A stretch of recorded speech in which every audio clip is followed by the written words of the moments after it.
¿Qué tal? Muy buenas tardes, bienvenidos a su programa Desde tu Mirada, 6:06.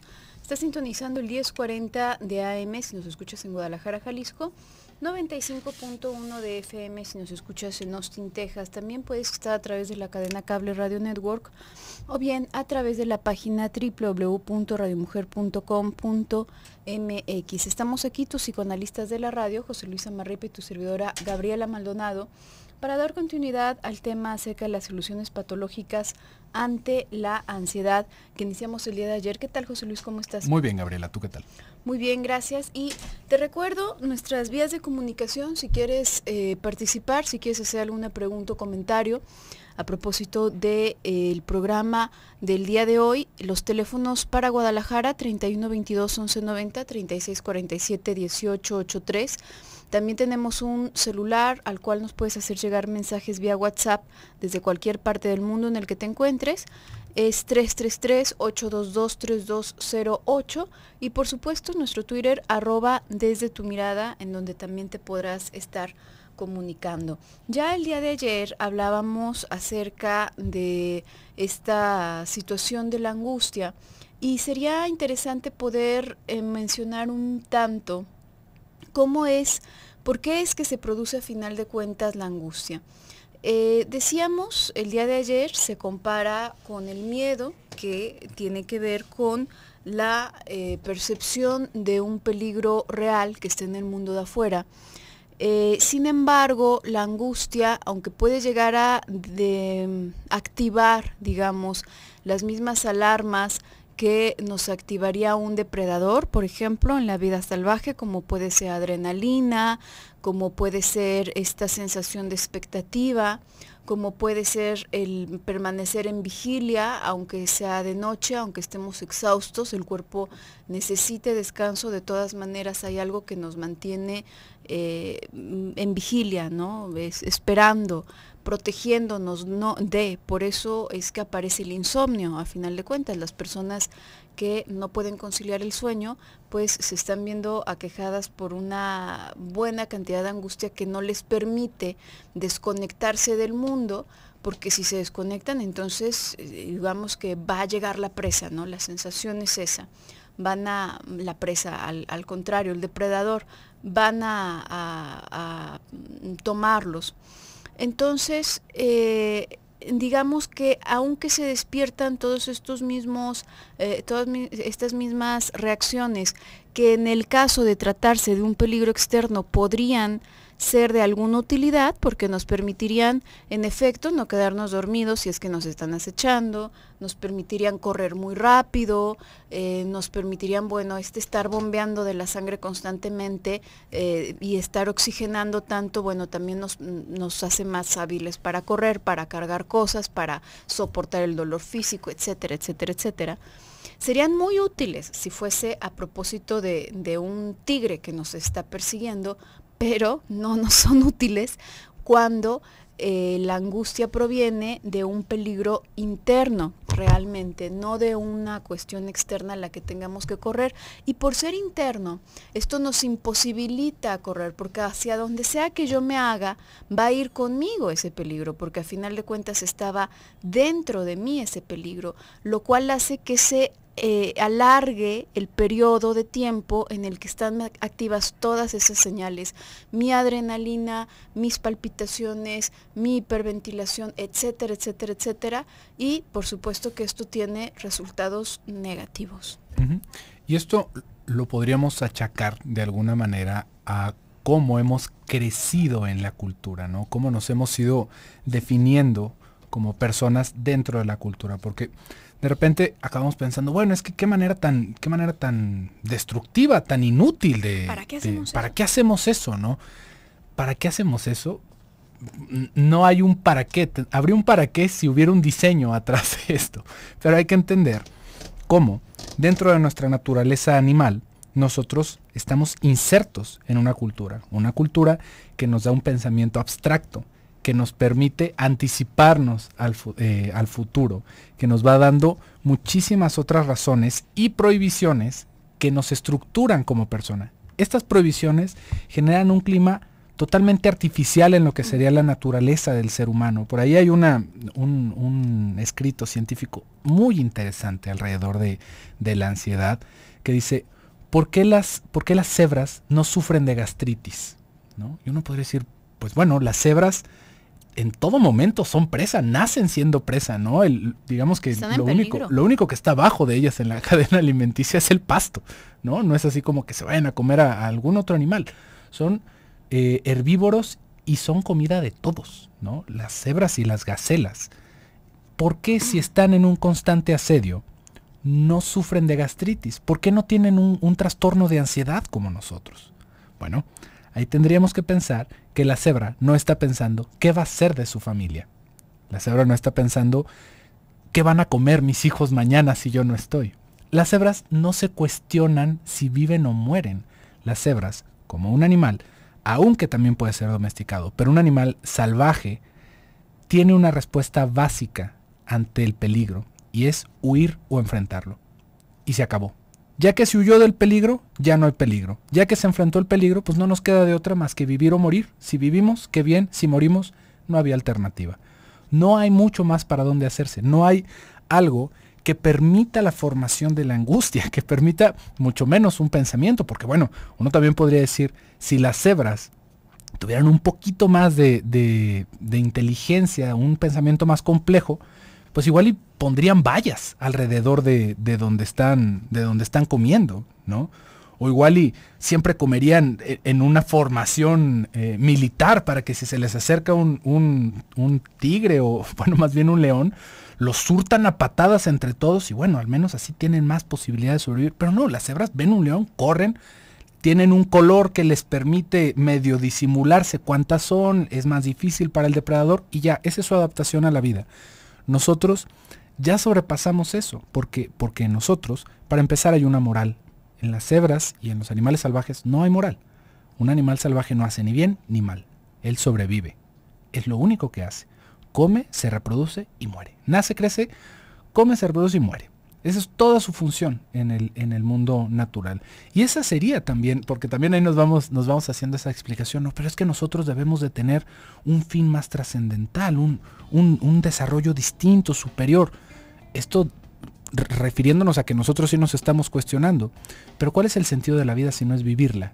Y ya, más allá de eso, ¿a qué le estamos rascando? Y aún así, aún con estas cosas que nos pueden quedar tan claras tal vez desde un punto de vista naturalista, nosotros vamos cayendo en una angustia que está generada por nuestra capacidad de pensar, no porque sea una ventaja o una desventaja, es un resultado de nuestra manera de educarnos. Vamos a ir un pequeño...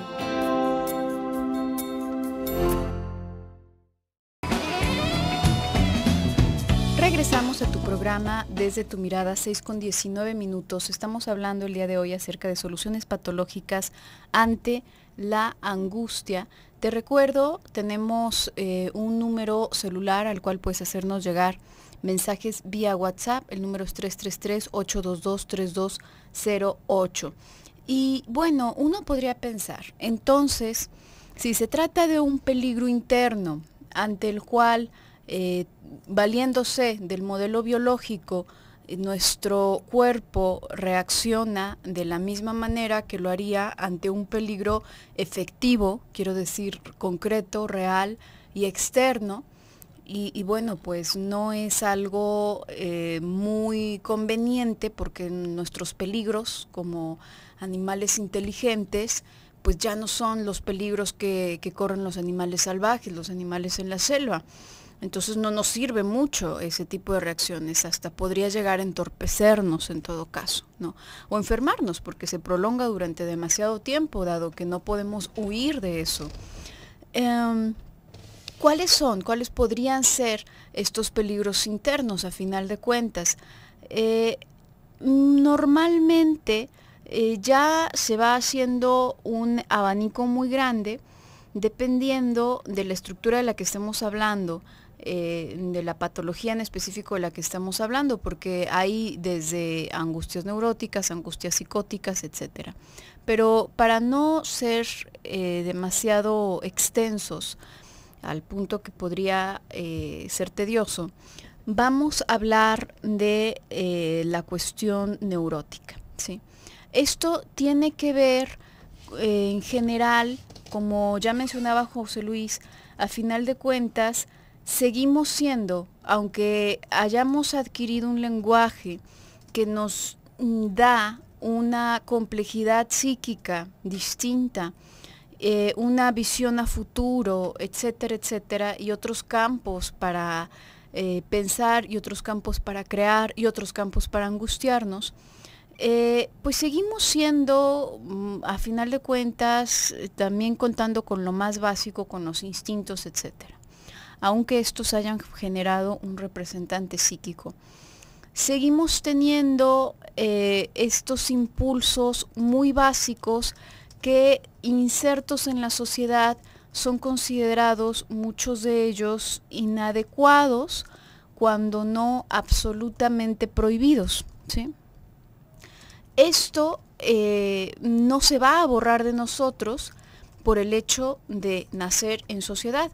Si uno deja a una criatura recién nacida y únicamente, vamos a decir, que se le da de comer, pero nunca se le habla, nunca interactúa con nada, así como estos animalitos en cautiverio que de pronto están en peligro de extinción, entonces algunas personas rescatan a las crías, las van cuidando hasta que tienen cierta edad y luego las sueltan, para efectos de que no se neuroticen y de que no entablen un vínculo con los seres humanos, sino con nada más entre ellos. Pues nunca les ven la cara, ¿no?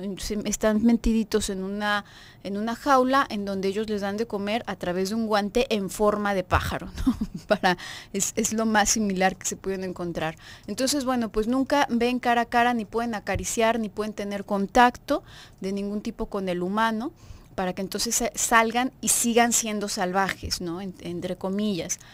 Imaginemos que se cría así a una criaturita, a un cachorro de humano, por decirlo de alguna forma, pues igual va a crecer y va a ser un animal salvaje y va a hacer muchísimas cosas que nosotros consideramos inaceptables, como robar, entre comillas, o cazar, violar si tiene necesidades de, como lo haría cualquier otro animal salvaje que no está educado. Entonces, todas esas cosas que nosotros no hacemos, nosotros, por ejemplo, usamos ropa, nosotros procuramos no matar gente o no golpear gente, más bien a lo mejor podemos maldecir, pero no se vale matar al otro porque me enojé con él, etcétera, etcétera, etcétera. Pero ese impulso arcaico, primitivo, igual lo tenemos. Y al estar insertos en un lugar que nos dice que está mal, y por supuesto, dependiendo de cómo fue que a ti te comunicaron esto, cómo fue que a ti te educaron, porque habrá personas que puedan lidiar perfectamente con esto, y se permiten, por ejemplo, maldecir a alguien, ¿no? Ay, ojalá lo parte un rayo, cómo lo odio, punto, y no pasa de ahí. O le sirve ese enojo para decirle a la persona, ¿sabes qué? Renuncio, ¿no? Estás mal en la cabeza, renuncio, esto no es justo, etcétera, etcétera. Y bueno, ese coraje al menos tuvo una vía aceptable, socialmente aceptable, que no me destruye en mi condición humana, y me sirvió de algo, digamos. Pero hay personas que por la manera en que les educaron no se puede permitir ni siquiera eso, no hay ni siquiera una vía aceptable en la cual puedan utilizar muchas de esas emociones. Entonces, la única alternativa que tienen es reprimirlo, y al reprimirlo se convierte en angustia y se convierte en algo que va a perseguirlos por mucho tiempo de su vida. Y es que hay que pensar que la represión va a ser como, digamos, la primera opción de nuestro aparato psíquico. Aún, digamos, como en soluciones más elaboradas, vamos a ver distintas manifestaciones de la represión. Pero de una o de otra manera es suprimir el estímulo. Es como cuando, imagínese que usted se corta, cortando tal vez una cebolla, se da un tajito en la mano. ¿Qué es lo primero que hacemos? Nos apretamos ¿no? Es como si fuera un reflejo muy natural tomar la herida y apretarla. Y esto pues, va teniendo un sentido. Pero también nos damos cuenta de que si apretamos en donde nos duele, nos deja de doler. ¿Por qué? Pues bueno, pues porque se están activando otro tipo de sensores de sensación, aparte de los que nosotros cercenamos con ese cuchillo. Y la presión nos va haciendo más tolerable el hecho de que estamos heridos en un momento o en otro, ¿no? También nos golpeamos en un lado y nos apretamos, nos sostenemos y nos apretamos fuerte. Esto, si lo pensáramos en el aspecto psíquico, tendría que ver con la represión. Yo veo algo que no me gusta, lo olvido. Hago algo que me avergonzó, lo olvido, pero no lo borra. No se nos quita lo que se ha cortado. Tuve un evento traumático, lo intento reprimir. Y en el intento de reprimir es en donde vamos a ver, digamos, todo nuestro folclore de psicopatología. Porque salud, podemos ver una manifestación desde el que recorta toda la realidad, ¿no? Y esto no es una opción, no es algo que nosotros elijamos, sino que es algo que se nos va dando por la crianza. Está desde el que puede recortar un cacho de la realidad, ¿no? Y quedar con un hueco en la historia, hasta el que lo intenta elaborar, ¿no? Intenta darle un sentido y sobrellevar el trauma. Acá estaríamos viendo que el que recorta el pedazo de realidad sería la opción más destructiva para nosotros. Es la opción más primitiva y dañosa que tenemos en nuestro aparato psíquico. Y la más elaborada es darle un sentido a lo que sucedió. Darle un sentido y no borrar nuestra historia. Bajar, digamos, el impacto que tuvo hasta lo tolerable, hasta lo que nosotros podemos vivir y continuar con esa línea de tiempo. Y es que entonces también tendríamos que pensar cómo nosotros, al momento de estar metidos en la cultura, lo que nos va dando la herramienta en todo sentido de pensar es nuestro lenguaje. El lenguaje es lo que le va dando una representación a todo lo que nos sucede. Pensemos, están un par de perritos en la calle, ¿no? Y se están oliendo sus colitas y de repente uno le brinca encima al otro y lo intenta pues como someter, ¿no? Penetrarlo, podríamos resumirlo en eso. El otro perrito se asusta, le tira una mordida, se echa para atrás y sigue su camino, ¿no? Se acabó. Ese perrito no va a tener este pensamiento de el otro día salí a la calle y me intentaron violar, ¿no? Porque para el perro no hay tal cosa. El perro no sufrió una violación. El perro tuvo un momento desagradable, reaccionó ante el momento desagradable y siguió con su vida. Para nosotros, lo que va dando todo el sentido de la violación, para empezar, es la conciencia y el deseo que tenemos, ¿no? Yo quiero o no quiero tener una relación. Me están forzando a hacer esa relación y cuáles son los beneficios o los perjuicios que estoy teniendo alrededor de eso. ¿Cuál es el costo social? ¿Cómo voy a hablar de eso? ¿Qué dirán mis padres? ¿Cuál es la educación que he recibido yo que me permite llevar adelante mi vida o sentir que caigo en un abismo a través de esa vivencia? Y esto es justamente lo que genera el trauma, el que nosotros nos cuestionemos y nos hagamos todas estas preguntas, porque si no la experiencia no queda fijada como un trauma. Y es por eso que a través de la palabra es cómo se va encontrando un camino distinto y una manera más tranquila de vivir. Vamos a ir a un pequeño bloque comercial, regresamos.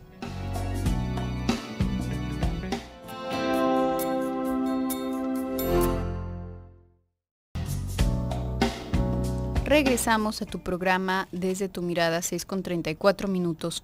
Estamos hablando el día de hoy acerca de las soluciones patológicas ante la ansiedad.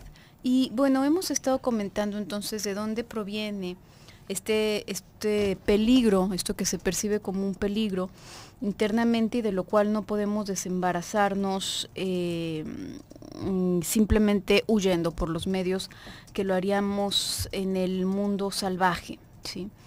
Entonces, podríamos pensar tal cual como comentabas tú, José Luis, bueno, pues entonces es como una disfunción, ¿no?, de la sociedad, y hay por ahí muchas personas que claman que deberíamos en distintos ámbitos y por distintos motivos que deberíamos volver a lo natural y que en la naturaleza las cosas son de tal o cual manera y que viven mejor, etcétera, etcétera. En realidad ese sería un retroceso importante, ¿no?, para la civilización, verdaderamente. Sin embargo, entonces, ¿qué vía tenemos? ¿Qué chiste tiene esto de angustiarnos? La angustia tiene una función también importante, no es algo que esté ahí únicamente para fastidiarnos. También, como cuando vemos, por ejemplo, pensamos en el prototipo biológico, otra vez. Así como el dolor nos avisa que hay algo que nos está haciendo daño, y si estuviésemos y careciéramos de sensores de dolor, bueno, pues posiblemente no pasaríamos mucho tiempo con vida. ¿Por qué? Porque no nos daríamos cuenta si estamos sosteniendo algo extremadamente caliente, no nos daríamos cuenta si traemos una herida, no nos daríamos cuenta absolutamente nada, seguiríamos como si nada, y eso no significa que la herida desaparezca. El hecho de que yo no lo perciba no quiere decir en ningún sentido que no esté ahí patente ese daño.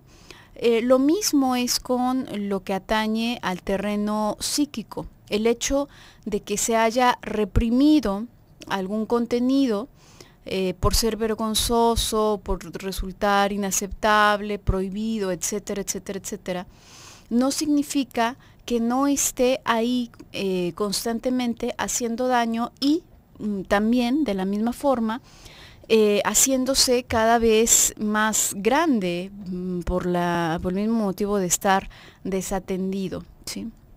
Entonces, digamos que la angustia nos avisa que algo está mal. Por lo general, una persona no ubica qué es lo que está mal. Precisamente de eso va la angustia. ¿Por qué no ubica qué es lo que está mal? Porque está reprimido. Se hace todo un proceso, digamos, se ponen en función una serie de mecanismos psíquicos, mecanismos de defensa, para tratar de solucionar el problema. Lamentablemente, algunas personas, como comentaba hace un momento, tienen unas maneras de lidiar ante sus propios impulsos muy poco constructivas, y estas terminan siendo pues mucho más perjudiciales que el problema en sí, que esa emoción en sí, como la podríamos ver desde el inicio. Ponía el ejemplo: habrá una persona que sin sentimiento de culpa pueda permitirse enojarse con alguien, pueda permitirse responder, pueda permitirse poner un alto, pueda permitirse terminar una relación, o poner ciertas delimitantes a cierta relación laboral, a cierta relación de amistad, a cierta relación en cualquier sentido, ¿no? Sin que esto le resulte que tiene una connotación sumamente violenta y destructiva, ¿no? Entonces no le va a provocar ningún tipo de angustia. Ese impulso destructivo, podríamos decir, ese impulso agresivo más bien, pues tuvo un lugar incluso bastante viable y bastante útil en su vida diaria, y no le provocó ningún estrago, no le provocó ningún daño. Sin embargo, otra persona a quien educaron para nunca decir no, por ejemplo, para siempre asentir, para ser una persona de bien, entre comillas, para estar siempre al servicio de los demás, y se le dijo que eso, se le dijo directa o indirectamente, quiero decir, se puede decir así en concreto, o simplemente en el trato se da a entender eso, que una persona distinta es una persona mala, probablemente crezca con un pensamiento mágico que le inclina a sentir que por el simple hecho de tener algún pensamiento agresivo hacia alguien a quien quiere, lo puede destruir. Entonces son estas personas que después de decir ya me hartaste, una vez que ya llegaron al tope del tope del tope del tope, como para que pudieran haber dicho eso, bueno, ya están preocupados y ya están viendo cómo se disculpan, y qué tal si se muere mañana, y entonces esto es lo último que le dije, y bueno, es de verdad una angustia que les salió carísima y que les está consumiendo el alma. Entonces, digamos, este es el problema, que no existen vías ni siquiera, y habrá personas que ni siquiera llegan a darse cuenta que están enojados con esa otra persona, que simplemente sienten una angustia tremenda de que le vaya a pasar algo a esa persona, por ejemplo. Madres que tienen muchísimo miedo de que les vaya a pasar algo a sus hijos, que los vaya a partir un rayo, que se los vaya a robar a alguien, que les vaya a suceder cualquier cosa y no tienen idea por qué, pero viven en la penumbra y en la angustia por eso. Y no alcanzan a ubicar que en el fondo, muy en el fondo, está una sensación, sí, de una cierta agresividad hacia los hijos, porque le quitan muchísimo tiempo del día y se despiertan a todas horas en la noche y no la dejan vivir en paz. Está esa parte y no tiene nada de malo, pero muchas mamás sienten que eso es algo terrible, entonces no se pueden permitir ni siquiera procesarlo por medio del pensamiento. Esto lo podríamos ver ya en un extremo, ¿no? Y seguramente usted lo ha visto por las calles de nuestra ciudad, con estas personas que están anunciando el fin del mundo, que todos vamos a morir, ¿no? Que todos nos vamos a morir y que viene el juicio final o viene algún tipo de catástrofe. Y esto, ya, como le digo, ya es el extremo, porque ahí estamos viendo un delirio súper elaborado, pero que aún así va surgiendo justamente de esas ansiedades, de unas ansiedades de destrucción, que va girando alrededor de este pensamiento mágico, de este pensamiento omnipotente, psicótico, que ya ni siquiera alcanza a distinguir. Todavía lo alcanzaríamos a pensar como algo manejable aún dentro de nuestras propias ansiedades, cuando decimos, bueno, y es que, ¿y si lo roban? ¿Y si le pasa? ¿Y si lo demás? Ahí están nuestras pulsiones agresivas dirigidas hacia nuestros hijos, manifestándose a través de la represión como una angustia, porque es más fácil decir, ¿quién sabe qué le va a pasar afuera? Que decir, qué ganas de que le pase algo porque yo no quiero que se vaya nunca, ¿no? Esto es algo un tanto difícil de decir, pero que si lo empezamos a buscar nos vamos a encontrar justamente con este tipo de relaciones en el inconsciente. Pero ahí, dentro de ese mismo pensamiento, está, digamos, el ancla de la razón.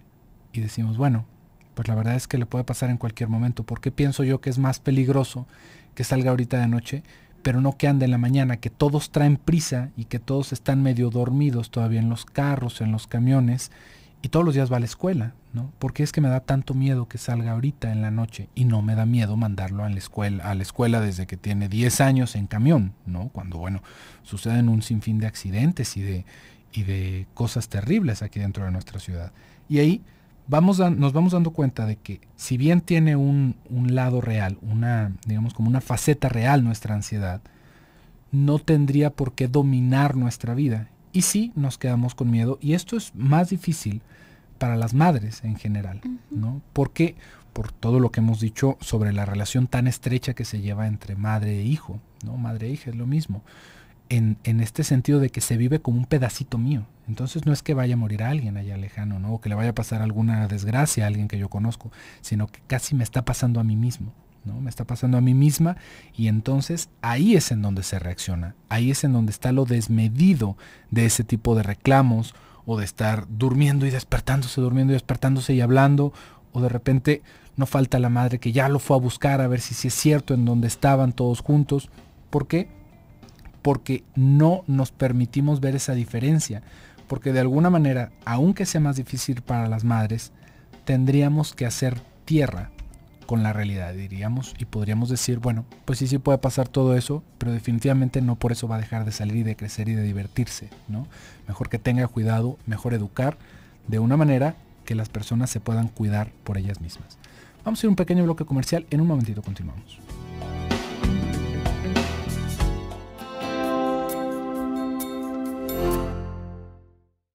Regresamos a tu programa Desde tu Mirada, 6:49. Estamos en el último bloque del programa el día de hoy, pero mañana daremos continuidad a este tema. Te recuerdo, tenemos un teléfono celular al cual puedes hacernos llegar mensajes vía WhatsApp, es 333-822-3208. Por aquí nos están haciendo llegar una pregunta muy interesante. Muy interesante, muy buena pregunta, nos dice Eli. ¿Qué tal? Buenas tardes. Me gusta mucho escuchar sus programas y he estado viendo algunos en YouTube que no tuve oportunidad de escuchar. Una duda, Esto que están hablando de la angustia en relación al pensamiento omnipotente en el cual algo malo puede pasar al otro, nos pones otro, otra, es otro, tal cual.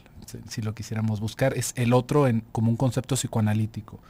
Con el puro pensamiento, ¿tiene que ver con rasgos narcisistas de la personalidad? Se los pregunto porque en un programa ustedes comentaban que la persona con una estructura narcisista no tiene conexión con la realidad ni con otros. Está ensimismada, a lo que entiendo, solo en conexión con su mundo interno. Gracias. Interesante pregunta. Qué gusto recibir este tipo de preguntas. Muchas gracias. Y bueno, es real. Una persona con una perfil narcisista, en efecto, vive ensimismada, pero digamos, es imposible pensar que una persona viva en absoluta desconexión con los otros alrededor. Podemos pensarlo en relación al delirio. No hace mucho estuvimos hablando acerca del delirio. Decíamos, la persona con un pensamiento delirante, una persona que sufre de alguna patología ya en el terreno de la psicosis, decíamos, el conflicto es con una parte de la realidad, lo que hace es arrancar ese pedazo de la realidad y sobreponer algo de su mundo interno. Digamos que no está viendo el mundo real, sino su propio mundo interno, el cual está traslapando, pero decíamos, se vale de un pedazo de la realidad, va a tomar una porción de la realidad, como si a una página le arrancamos únicamente la esquinita, con esa me quedo y todo lo demás yo se lo sobrepongo. ¿Por qué es imposible que una persona esté absolutamente desconectada? Porque no podría vivir, en ningún sentido podría vivir. Por eso es que en general nos imaginamos que una persona psicótica va a ser una persona que está hablando lenguas constantemente, que está gritando, que va a estar ahí como vagabundo, cuando en realidad no. Muchísimas personas con este tipo de estructura son tus compañeros de trabajo, estudiaron contigo en la escuela, porque se pueden insertar hasta cierto grado dentro de la vida social gracias a eso. Durante mucho tiempo Freud, por ejemplo, consideró, precisamente por algo que tú mencionas, que al tratarse de estructuras narcisistas no se podía crear un vínculo con este tipo de personas y asumía que eran personas que no se podían tratar en consultorio, porque para poder tratar a alguien necesariamente debe de generarse un vínculo y es en función a este vínculo que se van generando ciertas modificaciones en la estructura de la personalidad y que se va como llegando a esos puntos desconocidos, ¿no? Precisamente esos puntos que están generando el malestar, pero que no están inmediatamente visibles. Sin embargo, esto, bueno, pues Freud estudió muchísimo, investigó muchísimo, no le ajustó el tiempo para llegar a indagar todo lo que le hubiese gustado. Más adelante, otros autores continuaron incluso investigando algunos casos clínicos de Freud, de personas a las que trató que no tenían una estructura neurótica, que realmente tenían una estructura más bien cargada hacia lo psicótico y sin embargo pudo atender. Entonces, y se va haciendo toda una clínica precisamente alrededor de las estructuras narcisistas y donde se va entendiendo cómo es la dinámica de la relación que tienen con la realidad. Entonces, para ponerlo en un ejemplo muy concreto, digamos, una madre neurótica a lo mejor va a preocuparse por su hijo, digo, como lo puede hacer cualquier madre, con la extensión extra que ya mencionabas tú, José Luis, ¿no? De pensar, bueno, pues es una parte tan importante que surge del narcisismo. El narcisismo opera en todas las personas neuróticas o psicóticas o lo que quieras.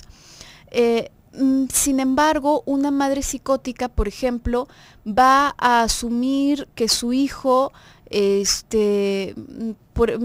a lo mejor me voy a ir a un gran extremo, no se asusten si alguna vez en su vida han hecho esto con sus hijos, pero por ejemplo, podemos ver a mamás que sienten frío y entonces envuelven al niño como una cebolla.